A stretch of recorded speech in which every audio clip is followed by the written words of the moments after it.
All right, what's up, ladies and gentlemen? How's it going? I'm Is There No One Else? I'm providing a quick updated video for my AIDS blade for the Murkmire patch.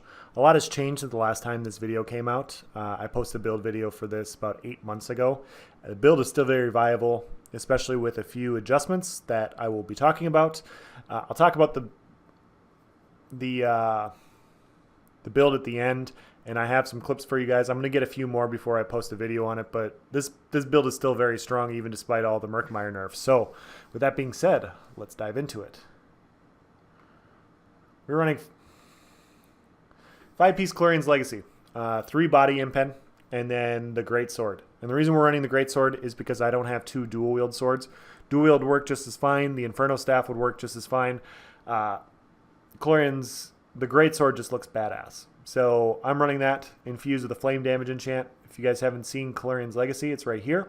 Spell crit, spell damage, spell crit. When you deal critical damage with a single target magic ability, you launch a fire, ice, shock, or disease ball at your target that deals 17,000 damage and applies a status effect. This set isn't as strong on staff builds, but on melee up close builds, it's very, very powerful because it's not easily dodged or blocked. We land a lot of Clarion's Legacy procs with this build, making it very, very bursty and tough to deal with. 1 piece Twiceborn Star in the back bar just for the max health. Our wards now scale off our max health, and so having a max health resto staff makes a lot of sense. Doesn't have to be Twiceborn Star, just has to be 2-piece max health. Infused with a weapon and spell damage enchant. 5-piece Zon. Sorry, 5-piece Zon. 2-piece Zon. 1 heavy, 1 medium. This is a 5-1-1 setup. Zon is super OP as well. 1 piece of spell crit. Works very well with Clarion's. When you damage a nearby enemy with a light or heavy attack, you have a 20% chance to create a beam of fire that will connect to your enemy. The beam deals a ton of damage, and then it continues to do 50% more damage for 5 seconds. So very, very powerful. It allows us to finish people really quickly. 5-piece Overwhelming Surge. 3 jewelry, all magic recovery enchants. Overwhelming is a very powerful set as well. As you can see, 2, 3, and 4 pieces, all damage as well. Max Magicka, spell damage. And then when you activate a class ability, you have a 15% chance to surround yourself with a torrent that deals 2355 shock damage. I like this over other sets like War Maiden and Spinners because it pulls Nightblades out of stealth. The way I like to play this build is, in between keeps, like patrolling fields or patrolling the outskirts of a battlefield. So I like to take out the healers, and I like to take out ganking Nightblades that are running like snipe and stuff. And if my burst doesn't kill them and they try to cloak and get away, Overwhelming Surge will go off. It'll pull them out of stealth and it'll allow me to finish them. With Templars, it just applies a lot of pressure that allows me to get them in execute range so I can finish them off. As far as our skills go, on our resto bar, we're running Healing Word, Crippling Grasp, Harness Magicka, Shadow Image, Structured Entropy, Light's Champion. On our front bar, Soul Tether, Concealed Weapon, Mass Hysteria, Shadowy Disguise, Lotus Fan, and Impale. We're running Immovable Pots, and we're running Ghastly Eyeball for our food, the Max Magicka and Magic Recovery to give us increased sustain. Our character sheet looks like this. 36k Magicka, 2700 Magic Recovery, 15k health, turns about 20k health in PvP. Our back bar is around 22 to 23k health, 13k Stamina, which isn't bad. 64 points in the Magicka, 3k Crit Resist. We are Stage 4 Vampire for the Sneak Speed, increased recovery, all of that. We are running the Atronach Mundustone. I would run the Apprentice. I ran this in BGs for a little bit. This can be used in BGs really easily. You just take off Structured Entropy and you put on Siphoning attacks, and it's just fine. So really massive amounts of controller disconnect right now apparently.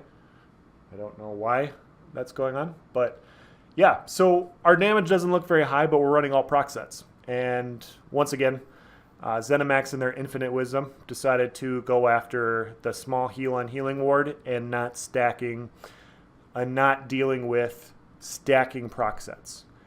Any one of these proc sets isn't too big of a deal. I still contend that Zon needs an adjustment, but Clarion's by itself isn't a big deal. Overwhelming by itself, especially in CP, those aren't a big deal. But the fact that you can stack all of them makes for a ridiculously stupid amount of damage sometimes.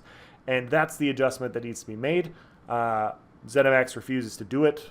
They think that Healing Ward was OP by giving a 1k heal to get people out of execute. So that's going to be another video. But anyway, the Healing Ward issue does affect this build.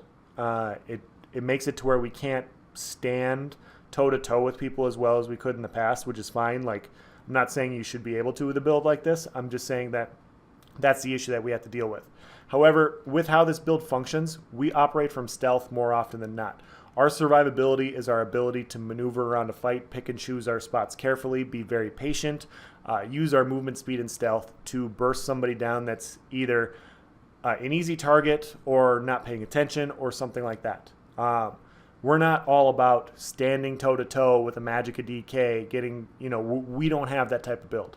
We're not here to 1v1 open world. We're here to be stealthy, get kills, gank people, pester people, get 15 people chasing us around to keep while hopefully people in our faction are doing something else. So that's the entire point of this build. So if you like being trolly, if you like doing a shit ton of damage, this build is perfect for that.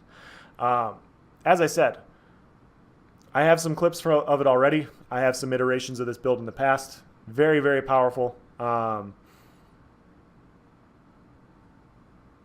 I'm going to get a few more clips before I post it, but look for this build in action maybe tomorrow or Monday, depending on what I find in PvP. PvP's been kind of dying at night, which is another issue for this next video I'll be making. So that's it. If you guys have any questions, comments, or concerns, please ask in the section below.